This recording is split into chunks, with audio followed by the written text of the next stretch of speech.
Bonjour, je suis avec Mario Percy, qui est artiste peintre. Vous avez commencé depuis quand la peinture exactement? La peinture, pas vraiment avec la peinture, mais l'artisanat en général, ça a commencé à 7 ans. La peinture aussi, mais ce n'était pas de cette qualité. À l'âge de 7 ans, ça c'est normal. D'accord. Pas de cette qualité. Mais c'était... Avec mon papa, Ah, d'accord. il est artisan. Et donc quand je vois, c'est vraiment de la peinture traditionnelle, alors? C'est de famille en... Oui, du côté de mon père, toute la génération, mes oncles, mes cousins, on est tous artisans ou artistes. Et vous-même, vous avez toujours exercé sur la commune de Gressier, exclusivement en Haïti? Non, pas vraiment. J'ai exposé au Canada, à Montréal. J'ai presque fait, pas toute la Caraïbe, Curaçao, Saint-Martin, tu comprends, et d'autres Antilles aussi, Saint-Domingue, un peu partout. D'accord. Et donc justement, quel type de production dans ces voyages, qu'est-ce que vous faisiez exactement? Vous avez, là je vois ceux du métal. Découpé. Voilà. Ah oui, c'est parce que le métal découpé c'est vraiment rentable. Et puis, c'est fait en stock. Et comme on peut dire, les taxes ne sont pas vraiment fameuses dessus parce qu'on est toujours. Et il y a toujours des quotas qui ne sont pas trop forts, alors c'est mieux. Et puis, j'aime aussi. D'accord. Et c'est du métal découpé à partir de, on appelle ça des drums, c'est ça? On fait sur du doom, on peut faire aussi un 16e, du 32e, ça dépend, mais le doom, c'est de la tradition ça. D'accord. Donc le drum, c'est les tonneaux qu'on peut voir en métal dans lequel il peut y avoir de l'huile ou du pétrole. Tout et tout. Qui est récupéré, découpé. Et puis après, on travaille ça complètement. Et vous disiez sinon, sur d'autres matières, c'était quelle matière? Et du 32e. Qu'est-ce que c'est exactement? Et du fer plat, comme on fait avec les barrières, des trucs comme ça. D'accord. De la taux 32e, du 16e aussi. D'accord, d'accord. Et vous êtes seul, vous travaillez avec combien de personnes? Parce que je sais pas, vous faites tout vous-même, la découpe, tout. C'est beaucoup de travail quand même. Non, je peux tout faire, ça c'est sûr. D'accord. De A à Z, je peux tout faire, mais on travaille par équipe. Par équipe, et puis la quantité de la personne, c'est pas vraiment, c'est la volume de commande qu'on a. Si par exemple je fais un échantillon, comme l'hôtel Robson par exemple, et puis un client arrive et il me demande 200 dans un mois, alors je sais que pour avoir 200 dans un mois, il faut mettre 10 coupeurs. Les coupeurs, ce sont ceux qui coupent les dômes. Moi, je ne vais pas les couper, je suis trop vieux pour ça maintenant.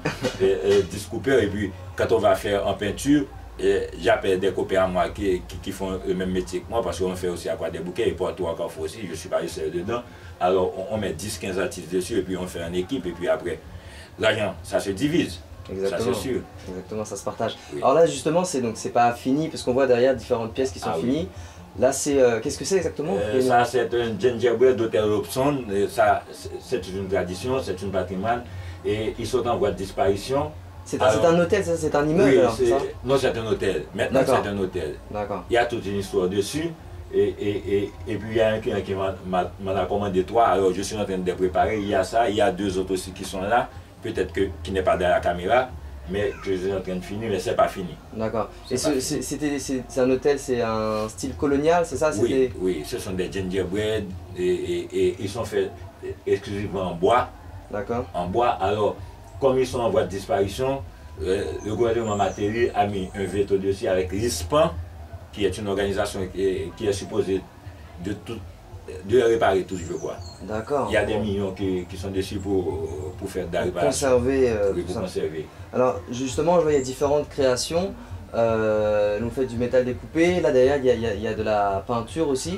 Vous travaillez sur commande, vous l'avez dit, ou par inspiration aussi?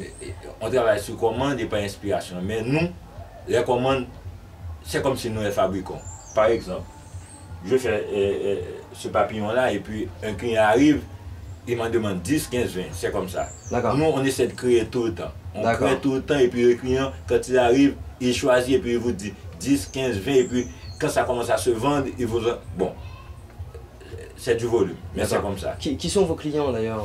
Et beaucoup plus des étrangers, mais il y a aussi beaucoup d'Haïtiens qui exportent, qui en revendent. Et puis les marchands qui vendent à Curaçao, à Saint-Martin, à Guadeloupe, à Martinique, un peu partout dans le monde. Il y a des gros clients aux États-Unis et en Europe aussi, qui sont vraiment des gros clients. Et justement, c'est un art qui est apprécié un peu partout dans le monde. Et j'ai entendu que vous avez l'occasion de voyager. Alors j'entends, si je peux me permettre, beaucoup d'Haïtiens qui veulent partir parce que c'est délicat ici pour travailler tout ça. Et vous justement, vous avez cette volonté de rester en Haïti, c'est intéressant. Pourquoi Non, là, c'est que je ne suis pas le seul. La plupart des artistes comme moi, ils ne sont pas vraiment intéressés à vivre à l'extérieur, sauf s'il y a un gros coup à faire. D'accord. S'il y a un client qui a fait travail, bon, ils vont pas rester de toute façon, c'est comme moi, j'ai passé 8 ans à Saint-Martin, mais maintenant, bon, quel que soit le pays du monde, je ne vais pas rester même pour 2 mois. Je n'ai pas envie, et je suis trop bien ici, avec mon métier, je fais tout ce que je veux, il n'y a pas de contraintes, tout et tout. On est bien chez nous, nous les artistes, on est bien chez nous. Il suffit qu'on fasse ce qu'on doit faire. Très bien. S'il y a de la qualité, on gagne sa vie. Eh bien merci beaucoup. Est-ce qu'on peut savoir comment on peut vous contacter? Ah bon, me contacter, j'ai 2 numéros de téléphone, j'ai mon email qui est lesateliers.percy à commercial hotmail.fr. Très bien. Hotmail.fr. Pas comme, mais fr. Lesateliers.percy, en minuscule, pas de capital. Eh bien c'est noté. Et puis le numéro de téléphone c'est 735 E3 devant, 735 96 40, mais l'autre, comme je l'oublie toujours, il faut que je regarde quelque part pour voir. Mais c'est bon, sinon je le mettrai dans la description sous la vidéo. Ah, vous avez fait ça? Ça, merci beaucoup. Je vais vous les donner avec des mails aussi, tout et tout. Voilà. Eh bien merci beaucoup. À vous aussi, monsieur Eh Dol. bien très belle continuation et puis Merci. au plaisir. Merci. Et avant